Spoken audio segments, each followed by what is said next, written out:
Hello everyone, I'm Tamara Ecker, and on behalf of all of us at British American Business, it's really a pleasure to welcome you to our Accelerate Roundtable with Giles English, who is the co-founder of Bremont Watches. We'll properly introduce Giles in just a little bit, but first a couple of logistical items.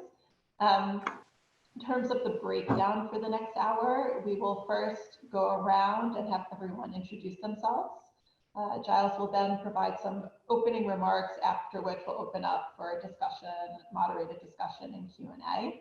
And then we'll save, roughly the last 10 minutes for everyone to disperse into breakout rooms to extend the conversation in a more interactive setting.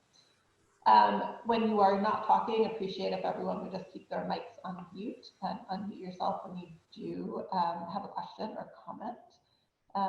And with that, let's briefly go around so Giles can know who he's talking to. Please just say who you are, what you do, and where you do it. So I'm going to go around my screen here and start with Hugh. Okay, so I'm unmuted. Thanks for that, Tamara. So my name is Hugh Rothwell. I'm a partner in a talent advisory and talent development company called Perpetual, based in New York and Connecticut, as well as in the UK. Originally from the UK, as you can probably tell, been in the States for 20 years. The reason I'm on this conversation is I became aware of the Bremont band through your Project Possible and through NIMS, and so I'm interested in learning a bit more about that. So that's all from me. Thanks, Hugh. Over to Sharon at HSBC. Hi everyone. So I'm a relationship director in HSBC in the UK. So I look after a portfolio of UK-based businesses, either privately owned or some private equity backed, and a number of those businesses either already have a footprint in the US or are looking to grow their brand in the US. Super, thank you. Peter at Orf Media. Hi, I'm Peter Orfanos. I'm CEO of Orf Media, an international digital media agency that focuses on luxury brands and hospitality. I am based out of New York, but we also have a team in London as well as Los Angeles, and we love all things luxury. Thank you. Nick Ledger. Hi everybody, Nick Ledger here, CFO and partner at Third Seven Capital. Ordinarily based in the city, but in Greenwich, Connecticut, working remotely, as I'm sure quite a few people are at the moment. We specialize in alternative investments, so we work in the real estate, technology and healthcare sectors predominantly. We work with family offices, high net worth investors, and we help them to source alternative investment strategies. Thank you. Steve Wilson. Hi everyone, I am Steve Wilson. I am a partner with European and Asian law firm Osborne Clarke.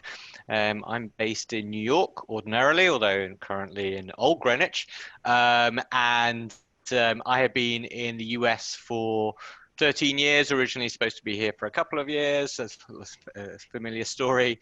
And my focus is advising US clients as they need legal advice outside of the US. So don't provide US legal services, it's all about rest of the world. I'm a UK qualified lawyer. Thank you. Elaine at St. George's. Hi, my name is Ileana Abouassi. I'm the Community Outreach and Event Manager at St. George's Society, which is one of the oldest charities in the United States. I manage a lot of our volunteer engagement as well as 2 of the 3 of our charitable programs, and in addition to managing the events and fundraising initiatives that the charity has. Great, thank you. Allison with Royal Oak Foundation. I'm Allison. I'm with the Royal Oak Foundation. I do development there, and we support and raise money and awareness for the National Trust. And our executive director is also on the call, so he can probably add a little more if you needed that. But I do development. Thank you. And we'll go over to Ian at Royal Oak. Yeah, hi, I'm Ian Murray. I am the Executive Director of the Royal Oak Foundation. Just to clarify, we're the American affiliate of the National Trust of England, Wales, Northern Ireland. So we raise money here and awareness of the Trust's work and send funds over actually to help. We also do programming throughout the United States, usually in person, but now by Zoom, about things related to British history, art, architecture. So we're interested in the Bremont story. Super, thank you.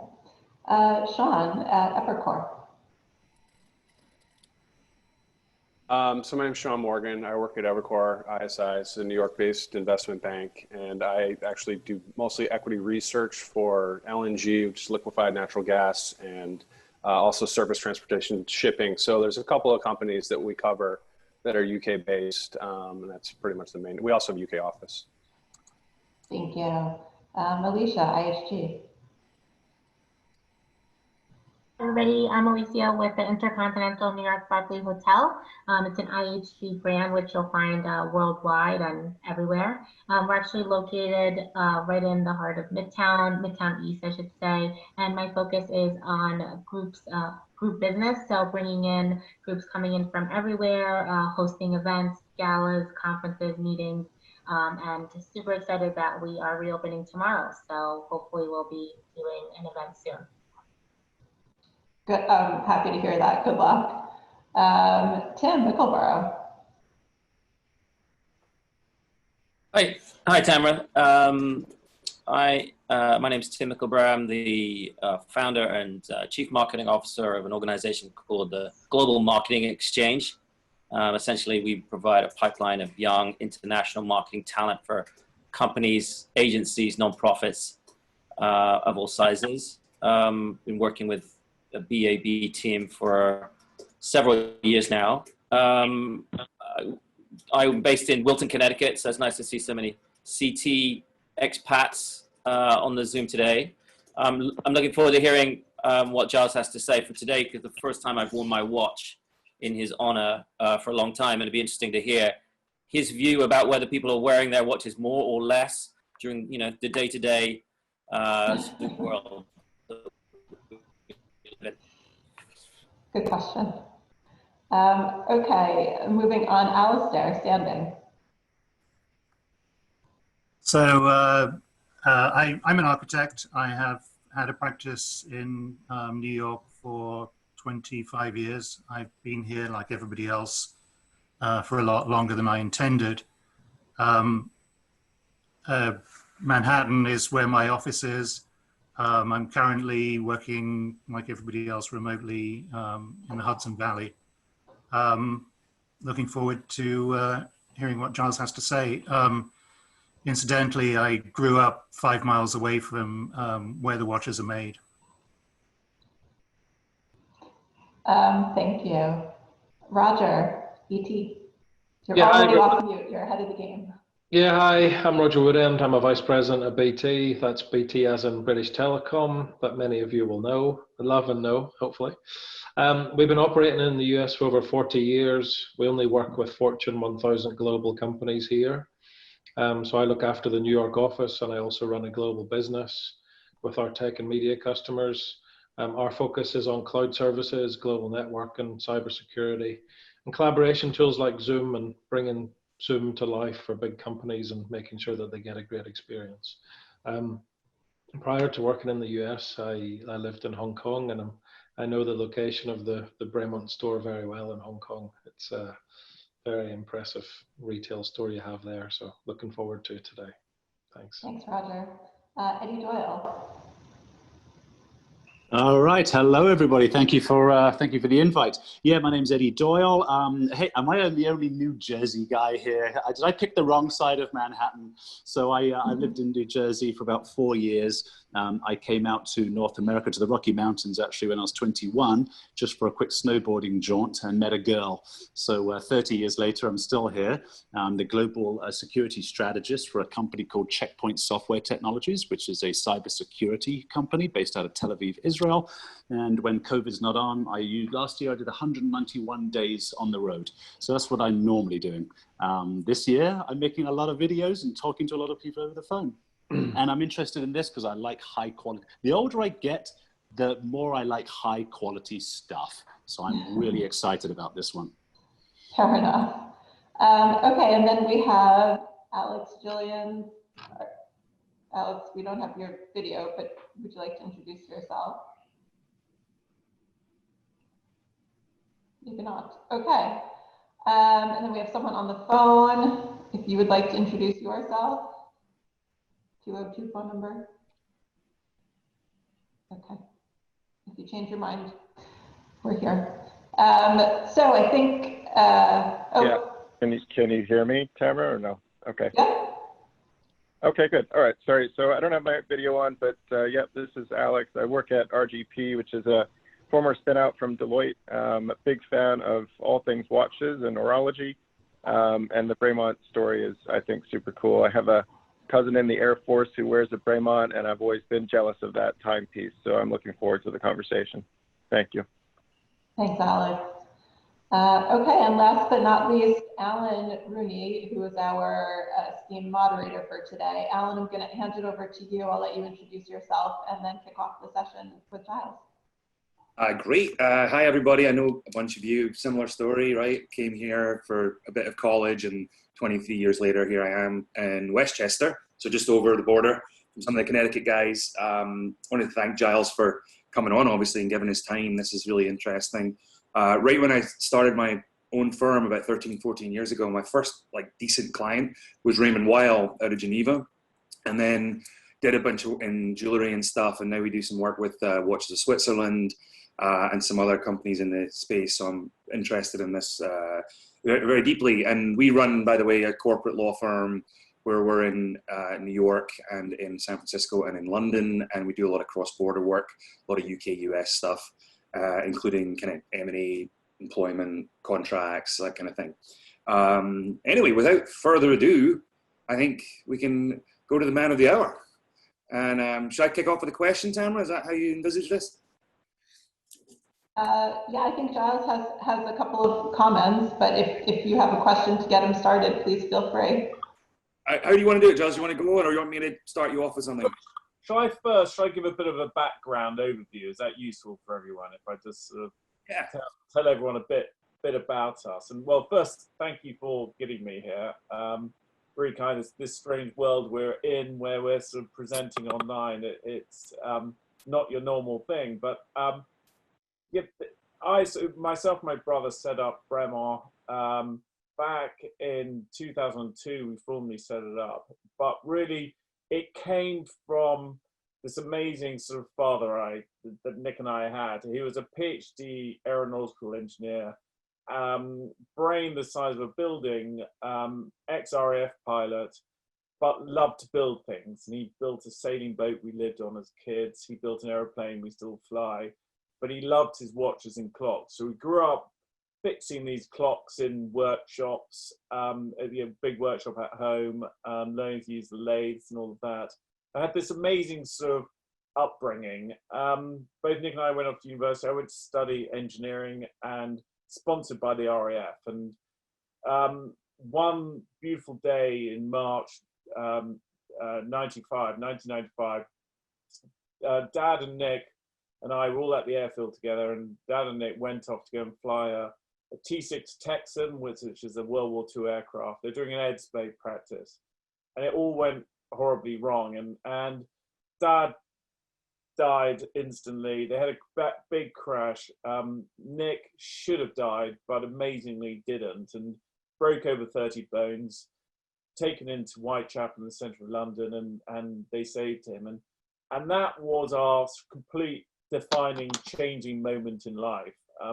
You know, people talk about tipping points, and that was for us the tipping point where you think actually that actually I could be dead tomorrow. Let's go and do something we love doing. And we had this family passion for watchmaking, and that's the seed was planted. It wasn't until a number of years later that we actually sort of had the, I'd say, the big kahunas, the balls to actually go and do it. And what people don't realize is everyone thinks Swiss made for luxury watches. If we go back 100 years, half the world's watches were made in England. Go back before that, the world sets its time by Greenwich Mean Time. There's a reason for that.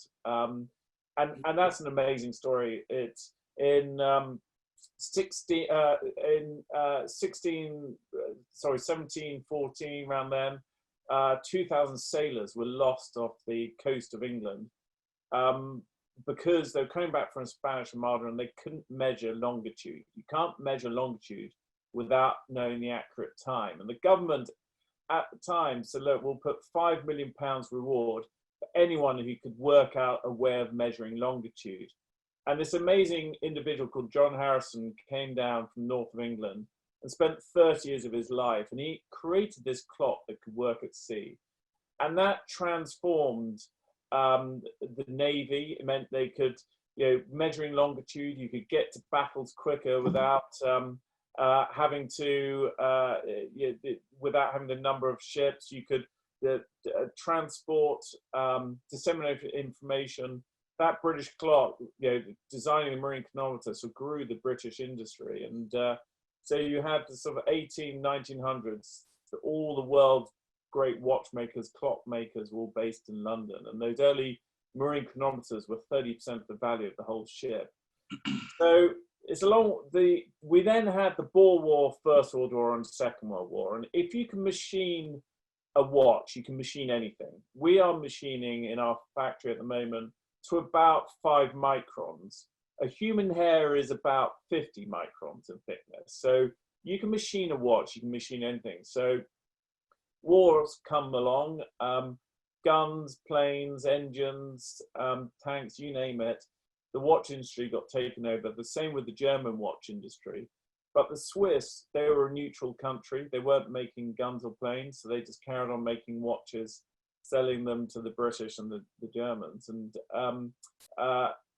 you know, Rolex was founded in London, in Clerkenwell, as an example. So Smiths was the last big British watch company, and that died in the late 60s. So there's a long way of saying that Nick and I were really aware of this amazing history of British watchmaking, and we felt there was a gap in the market. So we went over to Switzerland. We spent 5 years before we sold our first watch or launched the collection. We told our wives it'd be about 2 years, but it was this passion project. We knew we had to get it right. We knew that the product we gave to any journalists, watch journalists, or people around the world, they'd say, look, why is this better than anything else? And we knew they had to pick up our watch and say, actually, for the price point, this is, you know, beautiful quality, the movement, the cases, everything else. I've never heard of Bremont. I don't know of you, Nick and Giles, English, and I don't know anything about English watchmaking, but actually the product is really good. And we knew if we got that tick in the box, it would work. And we were willing to give it time. And ultimately, we are an engineering company. We're machining components with, you know, big CNC machines that are worth £800,000, machining these tiny bits. We are designing with engineers who've come from Formula One, motorsport, arms, other areas of industry. We are doing it in a country that hasn't made these components for many years. And we're having to invest in a really long-term infrastructure. So we're just building a whole new facility in Henley-on-Thames at the moment, 35,000 square feet, where you'll see bars of metal going in and watch components being built. So ultimately, we're an engineering company, but you can't sell watches if people don't know your brand. So you have to be clever and creative in building that brand. You also we own our own stores. So we have 6 of our own stores around the world. So you have to understand retail. Wholesale is a big part of the business. So you have to understand that. So you're juggling as a business. So as a small business, you're having to sell globally. You're having to set up global operations, US, Bremont America, or Bremont Hong Kong, or Bremont Australia. Whilst actually your day job is machining these beautiful mechanical watches. Yes, we played on our Britishness. It was a differentiator. 750 Swiss watch brands, but Bremont being the only made in England brand you can go and buy on the streets. But it was more than that. We just we felt that our competitors, the big watch brands, we saw a market. The market is massive. Our nearest competitors are turning over $500 million plus. All we felt we needed to launch with is to get a small share of that market, and build on that with real sort of passion and integrity. So, and that's always the challenge with any brand. People will see through it with social media, with everything. You can't hide as a brand these days. And I think that integrity in what we've done, this whole mission statement bringing to the UK, what's also helped us, we are aviation watches, and that's as much a style. You don't have to be an aviator to wear one of our watches, but it's not a dress watch and it's not a sports watch. It's that middle ground of classic watches you can wear in the boardroom or up Mount Everest.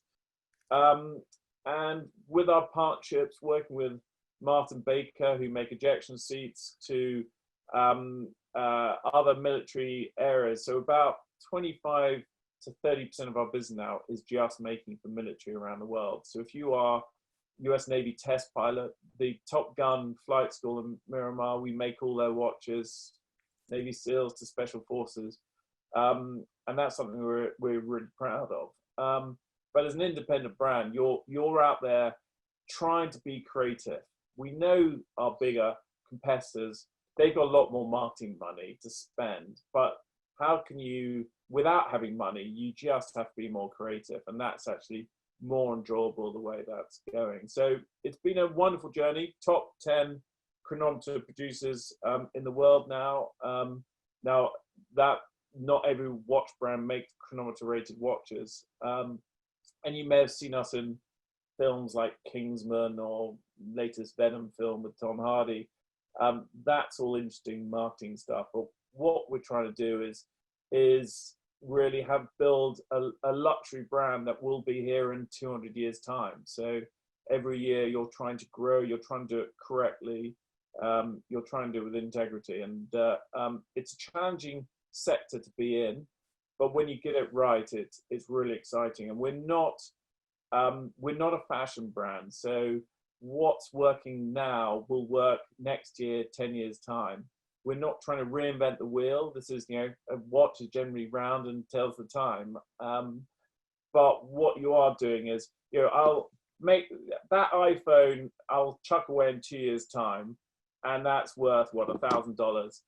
That watch will be working in 200 years.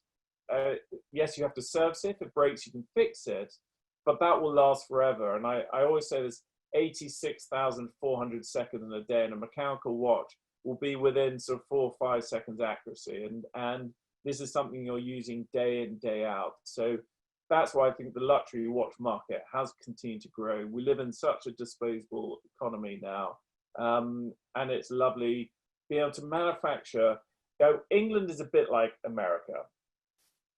There aren't many people manufacturing in England and America, really, because you're competing with the Chinese and Asians, where the cost per hour is so much lower for manufacturing than elsewhere.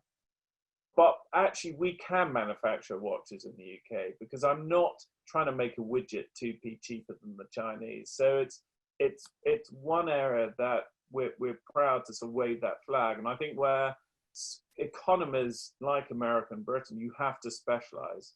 You have to have IP. You have to, if you're going to manufacture, have something that isn't just going to be undercut by the Asian markets. And luxury is one of those. Now I've spoken for too long, so probably open up for questions.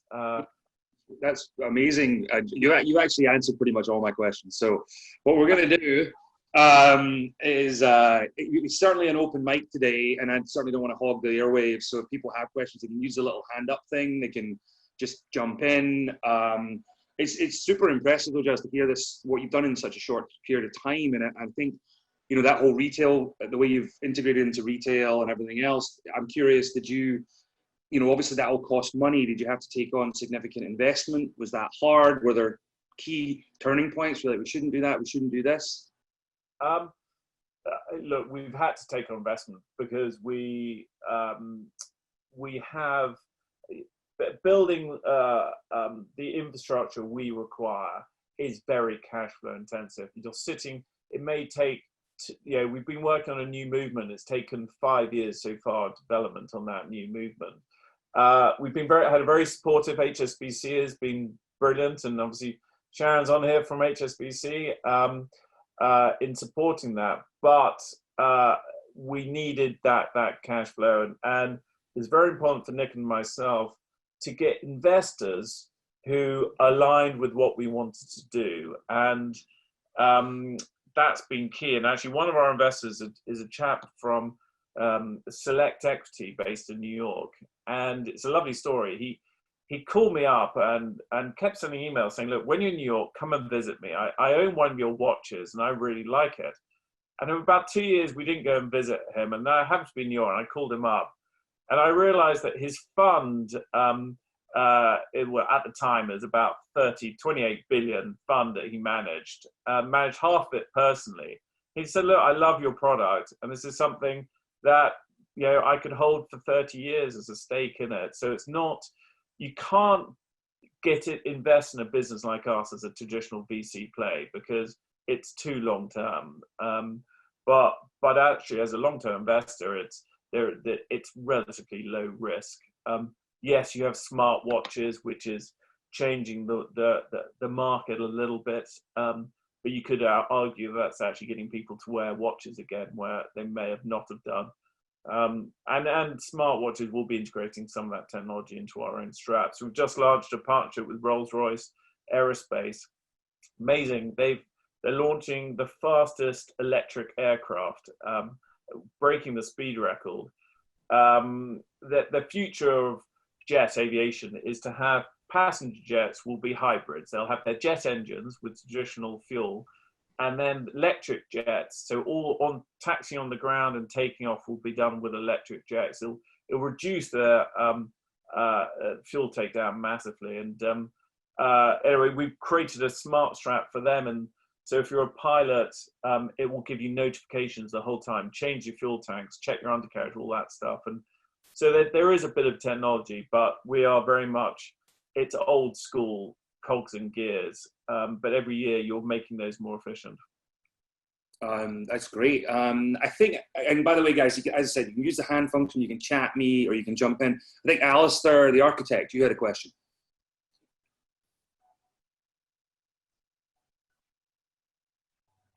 Sorry about that.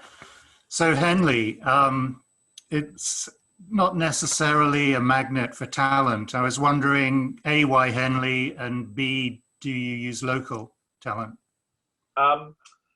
You're right. If you think of watchmaking, you generally wouldn't have put Henley on the map first. Basically, my brother lived there, so that was its key element for why. We needed to be near the M25. We saw there were a load of London watchmakers who were working in the servicing repair industry for the Rolexes and the Swatch groups. So by being near the M25, it meant we could poach a few of them in the early days. So it was a useful position to be in. And then what we realized is we needed our own apprenticeship training scheme to put in place. So we set that up. And what's lovely, actually, in Henley, you have Reading, Marlow, High Wycombe, M25 sort of towns to actually get that skill set. And we're really proud to say that we've got about 150 people in Henley-on-Thames, and most of them are local now. And we've trained them up from scratch. We sponsor the British School of Horology where we send them off to get trained as well. But it's homegrown talent. That's the nightmare about what we've done. If I was in Switzerland, I'd put an ad in a paper and I would get, for a watchmaker, I'd get 40 applicants back the next day. With us, we want someone to build watches. We have to put them in apprenticeship scheme, 2 to 7 years of training before they're any good. And that's a challenge when you're going through an environment at the moment where your demand has changed. So what do you do with this skill set you've built up? You can't just switch it off. And I think what is lovely, I think anyone, if you don't have the talent and you're willing to invest and grow that talent, you can be anywhere because you get local talent. Yeah, that's really interesting. I guess and being one of these challenger brands is with the big guys. I remember Raymond Weil making the same complaint. They were pretty established, and they had, they were like, we can't even compete with TAG. Their ad budget's just out of control. It's a competitive space. All right, Roger with BT has a question. Yeah, hi, Giles. Thanks. That was great. I appreciate that. I said before that I'd been in the Hong Kong store, which is very amazing. I'm interested in how things are going in Asia and how critical the Asia market is to your future. Thank you, Roger. The Hong Kong store we launched actually quite early in our progression, and we felt that we didn't want to be beholden to a wholesale chain, which is a really difficult thing and retail works and still works even in this current environment if you're not paying too much for the stores, and if you are, you'll never make money out of it if you're getting a good deal. So what happened, rents have just been going up so much over the years, it's made it irreversible. But I think there is still a big potential for retail, and Hong Kong traditionally has been very good store for us. It's been profitable pretty much from day one. Very much local Hong Kong expats in Hong Kong who've been buying our watches.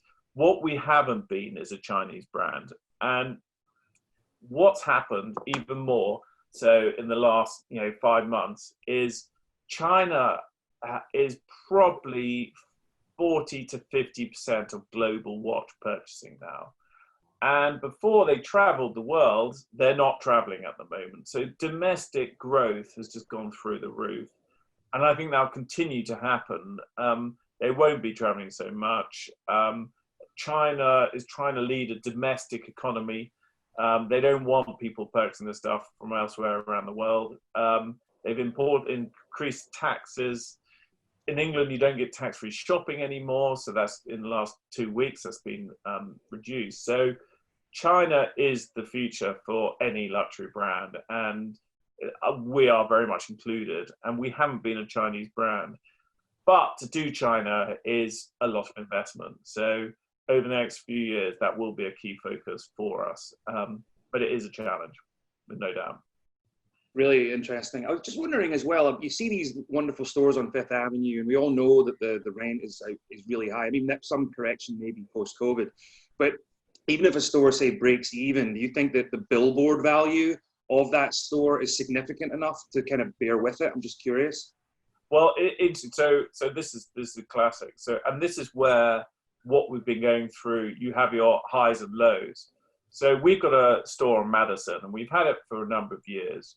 But we paid too much. We signed up a 10-year deal, thought was a good deal, but it wasn't. Footfall has just been reducing. So we're paying $750,000 a year for that store. We've gone back and renegotiated that down to $300,000. So now that store will make money, and it'll be good. And even if we're using it as an internet hub, so we're going to offer a white glove service, so anyone in New York or in London in 3 hours will get a watch delivered to their door by one of our sales guys. All that stuff you can do. But it didn't work when you were charging so much money for this rent. And the problem with stores as well, it's the back office required. And I don't think hardly any stores in New York actually make money. And one of the reasons is, New York sales tax is so much cheaper to get it, outside. You don't have the tourist trade in New York that probably you used to. But it would work if all those rents were halved. But who is going to take the chop on those rents? And unless you've got that landlord held down for some reason, he's just going to stick at it because he knows his property portfolio is going to be halved. But that is the same conversation going on all around the world at the moment. Yeah, one of the busiest areas in our practice is lease litigation right now, believe it or not. So there's some questions coming in, which is great. I'm going to go to Hugh Rothwell for his question. Thanks, Alan. So Giles, my question is, what are the growth plans that you have in place for the US market? It's a very good question. The US, out of all our markets is one of the hardest, and it's the sort of the minefield for British brands going out to the US. And part of the reason is because it's so damn big and it's so disparate. And what I'm doing in New York, you think will resonate around US, but it just doesn't. And Nick and I took 2 old classic cars from the UK and drove across America a couple of years ago and saw all our retailers. I remember going into a store in Memphis, and this is a top jeweler in Memphis, and selling all the top brands and having a wonderful event with them. And I said, we've actually just driven from New York, and how often do you guys get to New York? And I sort of got blank faces, and I said, so out of you, who has been to New York? And only about a quarter of the people put their hands up in that store. And these were top wealthy individuals. And it just dawned on me that it's such a big place, America. So it's never been easy, but it's still such an influential market. And we've, so we're just about to launch a store in LA with something called the Bike Shed. So these concession type stores. The Bike Shed is very cool. It's a sort of restaurant emporium for classic motorbikes, and a couple of the stars have invested in it. So we're seeing pockets of US work really well. The cost of doing business in America, I found very difficult. I found getting good people, store managers, all that sort of stuff, and incredibly difficult. And for example, in finding someone in LA to be in our store, I was going through pricing to get a salesperson, and I was interviewing some people and they're saying, well, actually, I can get $80,000 working as a waitress in a restaurant. Why would I come work for you for less than that? And it's blimey, that I'm in the UK, I'd be paying £25,000, so what, $30,000. So it's understanding that, which is a challenge. But I think the US, the big push is obviously online, but we need the physical stores as well. It's still our second largest market, and we still want to invest in that. I don't think we have done a particularly brilliant job at it, though. Yeah, it's amazing, actually. We hear that all the time from clients because we help a lot of clients expand into the US from UK and other markets, and it's always a great opportunity, but God, is it expensive. That, and I think it's sticking at it and a bit of luck and everything else. But here, I've got more questions coming in. Tim Mickleborough, you've got a question. Hi, Giles. I was interested in what you were saying about your influencers that you were using and predominantly for social media. So the question is really how do you select them, and then how do you evaluate their success? That's a very good question as well. I think I think with influencers or anyone you work with in marketing, Nick and I have just sort of, we've realized only work with people you really like, for starters. Otherwise, it's too much like hard work. The influencers, there's no point us ever working with anyone who doesn't really like our product and really like our story, because then people see through that. So it's meeting people and influencers who we find inspirational. And the problem with marketing, however much data there is out there, you will only ever know if half of it's working. You get a feel, but you never know for sure. And there's so many touch points now. I get that. I do something influencer.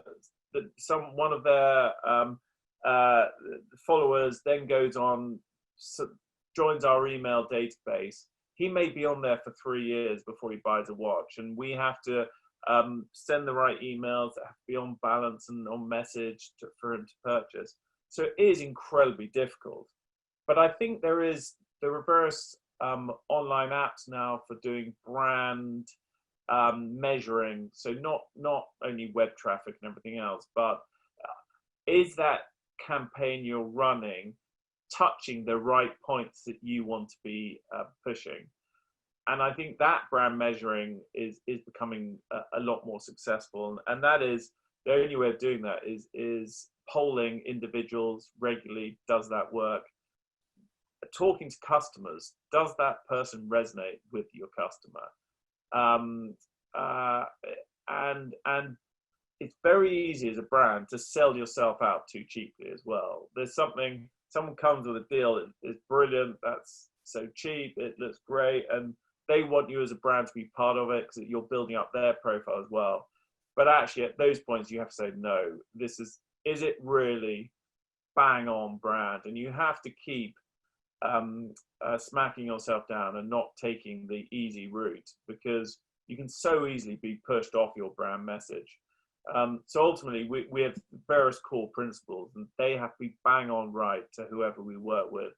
And then with influencers, there are so many people bullshitting about their growth, and all that they've bought likes, all that sort of stuff. And in America, and I probably should have said this earlier, we're discussing about the American market. Strangely, the American market for luxury watches is only 1.6 times bigger than the UK watch market. So how much bigger a market you are, in America, it's probably 10 years behind the watch purchasing mentality to the British, and in for, and the Asians and the rest of it. It's a strange market, the American market, for what we're doing, and you have to take that into account as well. And I think you have to put your American hat on. So what will resonate in America? Is it the British flag and pictures of Big Ben to push our Britishness, or is it the military message we work with, or all those different touch points? We're speaking the same language, but looking at something in a very different way. Yeah, and that's very interesting. And I think the size of the market is surprisingly small. And I guess there's also cross currents in these things. I know the watches, the CH guys, they were like, we were worried about things, and then because of travel and because of Heathrow and because the pound was in the toilet after Brexit, they had really good years. Yeah. Because of all the visitors buying and stuff like that. You don't see that really coming. It's these geopolitical things that can have an effect. Anyway, lots of questions actually in the queue. Going to Sharon Murphy, please. Thanks. Hi, Giles. Tim just asked about influencers, and I guess my question isn't too dissimilar. It's about limited editions. And you've done a number of collaborations with people like Ronnie Wood and Nims. How do you choose what people to do those collections with? How do they come about? It really is. It's sort of as simple as down to, do Nick and I really like the collaboration? And Nims was an amazing guy. So I'll give you the example with Nims. Nims was a Nepalese soldier who was in the Gurkhas special regiment, based predominantly on Nepalese individuals. Only Gurkha to ever go into the SBS. SBS is the Navy SEALs equivalent in the UK. Whilst there, he broke several mountaineering records, but he wasn't allowed to talk about it because it was all undercover stuff. Saved several people's lives on the mountains. And we met him through our military connections. And he approached us and he said, look, I want to climb the 14 highest peaks. These are 8,000 meter peaks. And I want to do it in under 7 months. And the closest record that had ever been done was 8 years. Because the feat, you climb a Mount Everest or a K2, most people need months and months to recover, and then the funding and the rest of it. And everyone said he was mad because no one had heard about him in the mountaineering community. But talking to these other military SBS guys, they said this man's a complete machine. He's unlike anyone else has ever seen. So you back yourself, and your gut feel says, actually, this is something quite special. You're meeting this individual. And lo and behold, he went and did this, and he saved 4 people's lives. He rocked up to K2. He'd never climbed K2 before. At base camp, they'd been waiting there for the whole season, and they were just about to pack up and go. He rocked up, got drunk that night with everyone on base camp, woke up in the morning, set all the ropes up, the first ropes of the year, climbed it, came back down, walked for 48 hours, and then 48 hours climbed another 8,000 meter peak. And this is just, no one had ever seen anything like this before. And so you get this sort of magic in the individuals. And for us, we can support the trip. It became the Bremont project possible. We did this limited edition watch, 300 pieces. You're inspired by the whole design ethos of what he's doing. So it's a sort of, it has to feel right. Now, you can get some things wrong on limited editions, but ultimately, where it goes wrong in a brand, if you try and appease everyone, Bremont is who Bremont is, and that's really what Nick and I like. And as soon as you start trying to please everyone, your brand becomes too vanilla. It becomes something that you're trying to appease everyone. And I think in life, when you're running and brand building, you have to accept that some people won't like what you're doing and not get upset by that. But the people who will become real advocates, and how can you build those up? So I think with what we've learned is Bremont is who Bremont is, but don't try and appease everyone. And I see some watch brands, I look at their collections, and they could be 5 different watch brands in one collection, because you can see they're trying to appease everyone. And they jump from ambassadors to other stuff depending on which marketing directors come in, and they change directions the whole time. And that's the great thing about having a company where it's Nick and I running it, is we stick to our guns and what we like, and hope other people like it. No, that's insightful. More to come on the questions. It's going quite well. We might actually cut into some of the breakout room time, guys. Going to Sean Morgan, please. Hey, Giles. So I was curious about the movements. You mentioned that you were thinking about trying to bring one in-house, and I assume you're competing with some of the big Swiss movement makers, the Solitas and the ETAs, and obviously they have massive economies of scale. They produce for a lot of different watchmakers. So how much of the movement do you think you could bring in-house and then in London or in the UK, wherever you're manufacturing, and then still be able to compete at a price point? Because I've noticed with some watch manufacturers like IWC, they launch these in-house movements like a 7-day power reserve, and at a price point that's kind of maybe like above where I kind of perceive that brand. So how do you sort of balance the in-house? Like, is it the prestige thing you want the in-house, or how do you sort of think about that decision? Because obviously it's pretty expensive. Yeah, I mean, you've got it completely right. When you're developing a movement, you have to pick a price point you're aiming for. You can never compete with an ETA or a Sleater, the big boys, because they're making millions of components a year. But you also have to realize a lot of watch brands, so in IWC they'll have the in-house, their top end, and the rest they'll use sort of ETA, Sleater bases. Where we saw it is we sell a percentage with sort of 2 categories in our watches. We have our sort of entry price point core watches, and then we have our limited editions, the high-end price point. So that can always absorb a higher price movement. But how can we actually develop a movement that anyone can go and develop something that will go in a $20,000 watch, but how can you do it where you can go into your core collection, and the efficiencies of scale and in design, that's the challenging thing. And that's why we've been at it for 5 years, to develop the movements, but it's costing too much to produce. So then you have to look down, well, how can I invest in more machinery to actually get those cost base down? And we are really sort of mid in that. We've had to, there's certain components you're going to have to buy off the shelf. You can't make that all yourself at that price point as well. So for example, mainstrings, balances, no one makes those themselves, because unless you're making 5 million of them a year, you just don't. So where can those efficiencies of scale come in? What you have seen in watchmaking is the right investment in technology enables you to do stuff that you would have to have made millions of those 5 years ago. So the automated CNC machines, those sorts of things, that by us investing in that, we can get that return. And really, we have to do it. There's a part marketing element to what we're doing here, and to show a skill set. We've got one of the best movement designers in the world who joined us about 5 years ago. Amazing individual.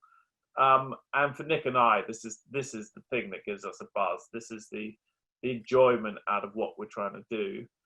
The eventual price point, can you fit it into all your core range? That's a big question mark. But no, it's a very good question, Sean. And I can't sure I totally answer it at this stage. All right, we got more questions to come. Steve Wilson, I have a question for you. What is that a map of behind you, and what is your question? We've got the world and we've got Manhattan. There you go. That's the.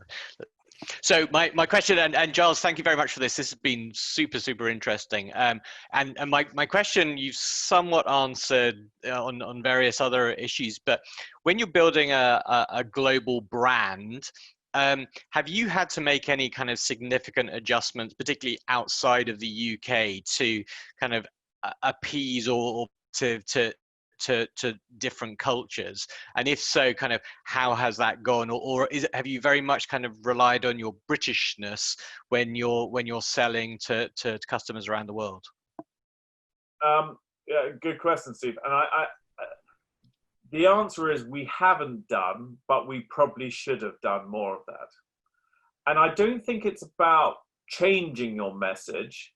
What it is about is which messages should you emphasize. So anyone look for him with social media and the rest of it, if you completely change who you are in a new market, you'll be seen through it. But an example, so going into China, the military side of our business is very appealing to certain people. We make the official watches for the MOD, so if you're Sandhurst or coming out of other regiments, will be there.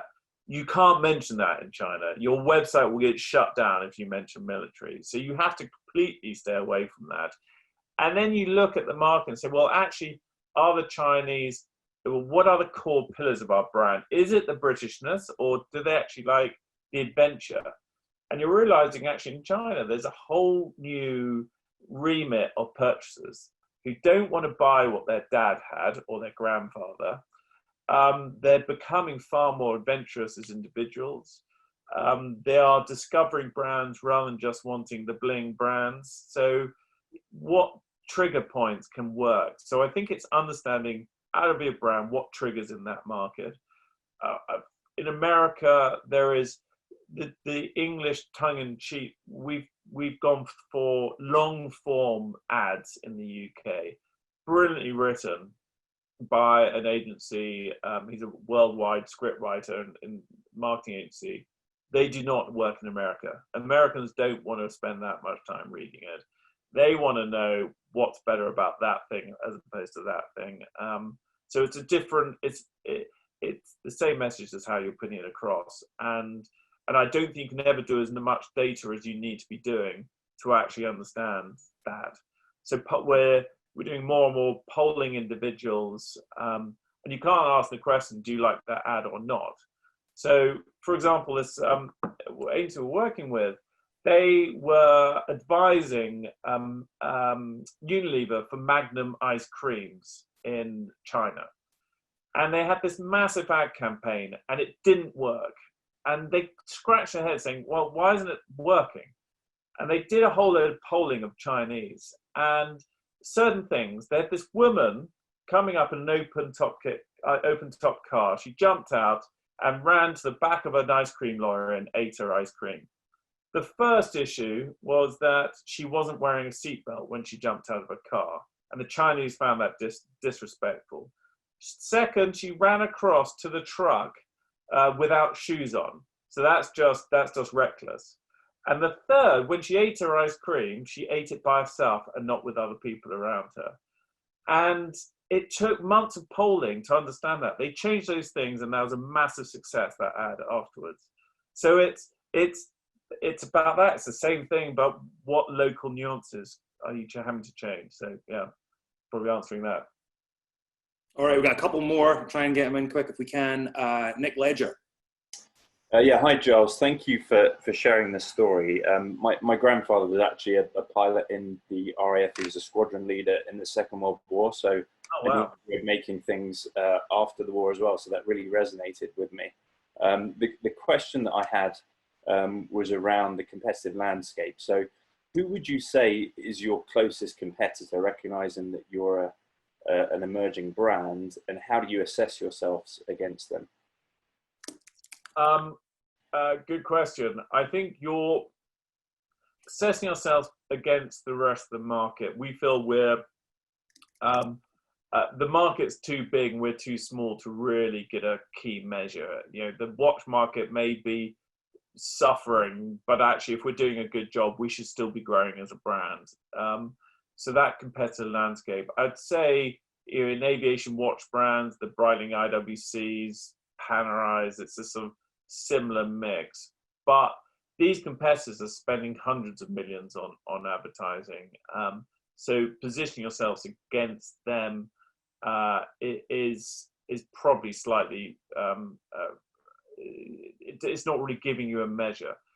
Our challenge is, if we're sitting alongside those in a watch of Switzerland, in the UK or US, you know, if you're spending more money, people are going to come in and ask for that brand rather than our brand. And that's why we've seen our own boutiques and direct working very well, because you've got a salesman who isn't just cash and wrapping, he is properly selling and doing his bit.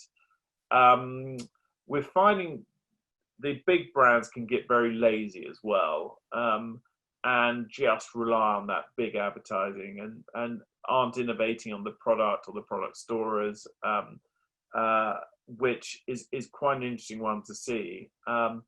We have something in the UK called GfK data, where you can monitor quarterly how all your sell-through, your competition's doing, selling in and out. And what you're finding is it's almost different price points have big success. So at the moment in the UK, you know, the Rolex is doing very well, the top end, and Tag, the bottom end, the entry, are really doing very well. The middle is struggling at the moment. But that will change, and that measure of data. But another big point is online searches, where you're competing against Instagram growth, all that sort of stuff, and you can't compare yourself with the marketing elements that you're competing against, but you can general feel good factors if you can measure those work. But it's quite a hard answer to really get back to on that one, Nick. Giles, that's brilliant. I'm conscious that the hour has turned. Sorry. You're busy as are others. I'll hand it back to the BAB guys, and thanks so much for your time and including us. Look, really appreciate it, and thank you very much for listening. And yeah, if you're in England, Henley, please come and visit, and or see our store in New York.